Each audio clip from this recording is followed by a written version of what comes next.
bit of background on where I'm coming from. I worked for Congressman Elijah Cummings for 7 years.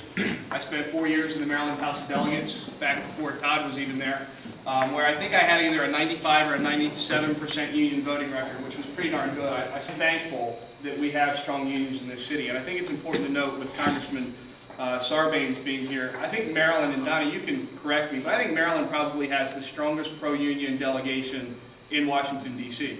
When you look at our senators, when you look at our congressmen, we really do have strong voices in Washington for our unions.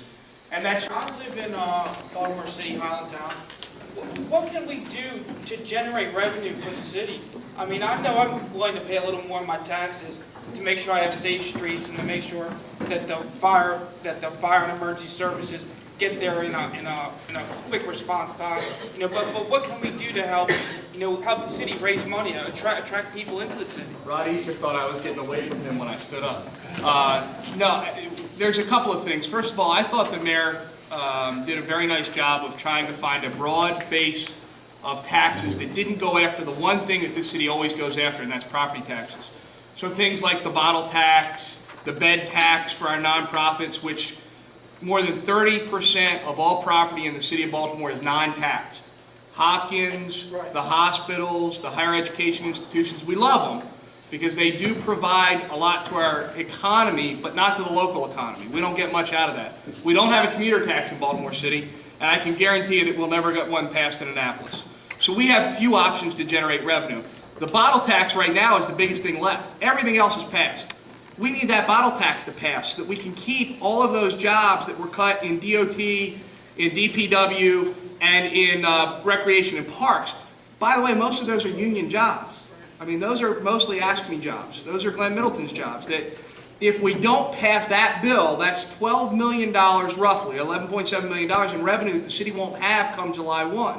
It's an easy vote for me. I don't mind paying. I hate it, but if it comes down to cutting a bunch of jobs and services, vital services to city residents, I'd rather pay 4 cents on my bottle of water or my can of Coke and ensure that I'll still have bulk trash pickup and that the recreation centers are going to stay open.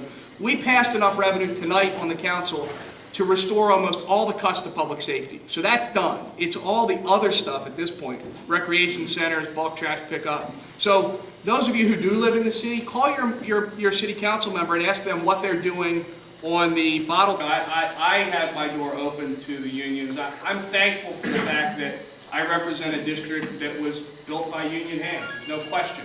When you look at the fact that I represent all of downtown Baltimore, from Federal Hill Park to the zoo, from Harlem Park to 83. You look at all the development that has happened there over the last 30 and 40 years. A lot of that was done with union labor. It's frustrating that we can't keep more of those projects union. And so now the challenge is to figure out how to keep Baltimore City tax dollars in Baltimore City paying Baltimore employees. And Jason's been working on a project labor agreement bill now for 2 years. That continues to move, and we will get there at some point where we figure out a way to make certain that Baltimore dollars stay in Baltimore City. I don't need to ramble on anymore. I appreciate the opportunity. Corey, congratulations. This is a wonderful, wonderful group. Unions are incredibly important to me, and making certain that young people in the unions are involved, educated on the issues, and understand that you have elected officials that not only will listen to you, but will work for you. So feel free to call me anytime you have issues, and I'll go to bat for you any day of the week. Thank you.